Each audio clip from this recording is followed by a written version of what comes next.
Hello, today I have chosen a simple strawberry model for teaching the watercolor technique, so stay with me. To start, wet your brush with water and place a little bit of the desired color on the palette. Then, begin painting. Remember to constantly observe the model or reference while working.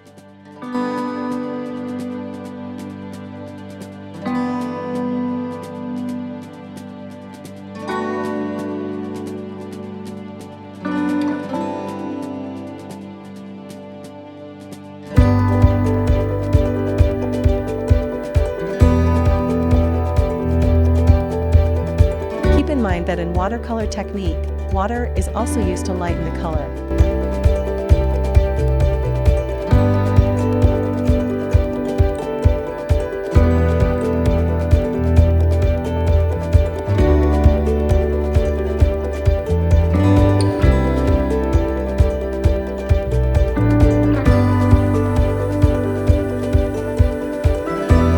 Dear friends, please subscribe to my channel and enable the notification bell to stay updated with the latest videos. Also, like the video so that it can be shown to others as well.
Completed the overall painting, you can move on to the details. If you are a beginner, try to use lighter colors initially and gradually darken them step by step. In watercolor technique, if we make a mistake and use a dark color, it is difficult to correct it. That's why this technique is slightly more challenging compared to others.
enjoyed this exercise. Take care until the next video.